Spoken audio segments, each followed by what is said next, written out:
Hey everyone, in today's video we've got Maria in, who was a contestant in the Miss World Vietnam Australia competition that Tina was doing hair and makeup for.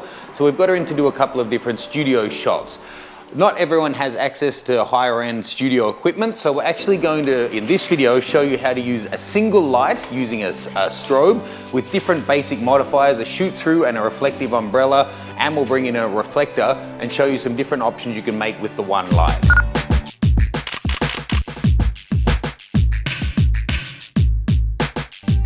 Okay, so when you're shooting in a studio, you really can use any light source. It's just how much power you can get from them. If I was using the studio lights, we could be shooting up around f8, 10, 11 or higher easily.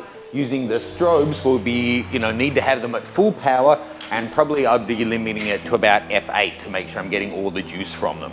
They do give quite a bit of power though. Today I'm using the Yongnuo 560s, triggering them with pocket wizards. The pocket wizard costs 3 times more than the flash, but you could get away with using basic triggers as well if you wanted. So just to start off, everyone's favorite first flash modifier, shoot through umbrella. They're great, easy to work with. They give a beautiful, nice, soft light source. Get it up nice and close to the subject. And then we'll just vary the angle of shooting and show you, they'll create a really soft shadow, but still the direction of the shadow does make a difference in your shot. Okay, so I'm starting off with the flash at half power. My camera settings are ISO 100, 200th of a second at f8. And let's just see how the light balance is here. Eyes to me. Lovely. Okay, so that's reasonably good light balance there. I'll probably just drop the paper a little bit lower so that's touching the floor. We're not doing full length shots here, but still to not have the paper cutting off there. Just to show you how little light there is in this room, although the camera is showing it as nice and bright. At those camera settings without the flash, we're at pretty much darkness. So it's only the flash that's lighting that scene. And you can see having it up on the 3/4 angle is giving a soft shadow with the brightest part being top right forehead and shadows going across. If we brought the light around a little bit more, that'd be close to classic Rembrandt lighting. Okay, so we've dropped the background down and you'll see I've put the light directly side on to her now. I'll just get you to face your shoulders exactly straight onto me. So this will show you can, even using a really soft light source, give me a kind of a serious look, smile, let's say. Yeah, imagine you're about to audit somebody. So even using a nice soft light source, you can create a really nice fall off in shadow to be a little bit dramatic. Of course, you can get a much harder fall off of shadow if you use a bare light. Let's just do that. I'll drop the flash power by 2 stops though, because the umbrella steals quite a bit. So we've dropped that from half to an 1/8 power. And there you go. We've got a really clear line of crisp brightness to shadow on that one. Not exactly classic beauty lighting, but still works nice. Another option is a reflective umbrella. People often think that they're more efficient with light because it's reflective, but it's really not, because the light has to travel from the flash head into the umbrella, then to the subject, and you can't get it that close to them, as you can with a shoot through that you could put right up against their face. So I'm actually gonna have this right up on full power, a stop brighter than we had the shoot through one. Same camera settings, 200th of a second at f8, ISO 100.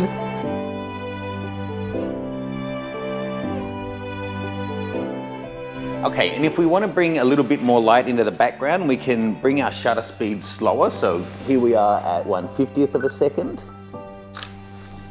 And that will just lift the gray in the background.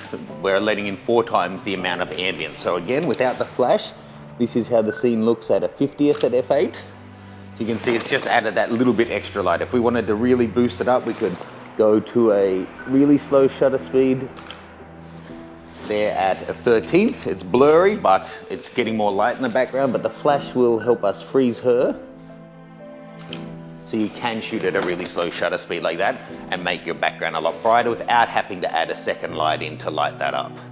Okay, back to the shoot through for a moment, still at 200th at f8. Give me a big smile. Stop being serious now. No more tax talk. Okay, so we've got that crisp shadow going across the face still. If you want to soften that but you don't own a second light, we can use a reflector. Tina, not the teeny tiny one, maybe the middle-sized one. It's gonna be one. Oh no, there's one behind there. Yeah, that's a middle-sized one. You can use that one. Good luck. No, this one, the new one. It's smaller, see? I'm being so nice.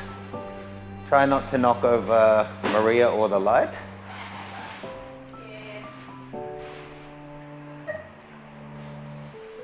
You'll be right. Hey, there we go.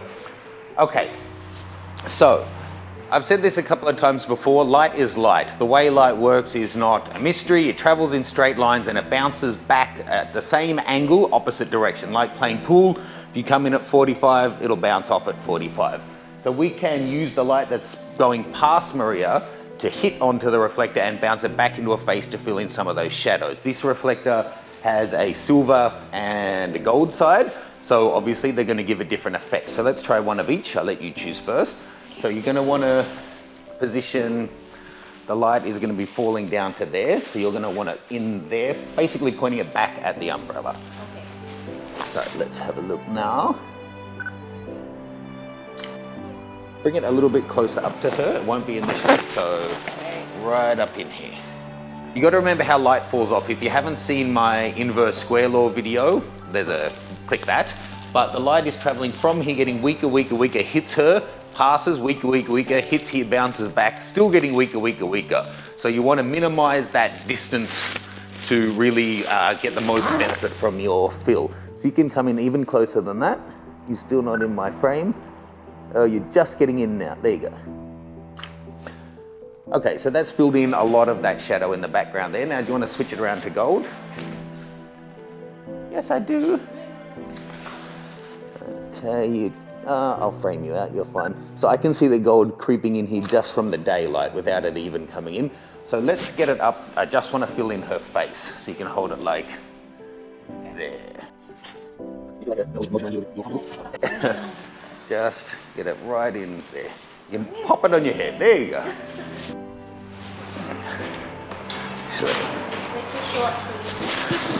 No, but in this case, she's just perfect. It'll go in nice and tight on her face here. The people at home probably can't see anything now.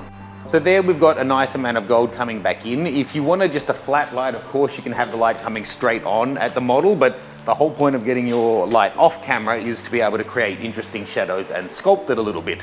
Stay tuned, we've got a bunch of videos coming through from the shooting we're doing today. We'll be looking at ring lights and group portraits and all kinds of fun stuff like that.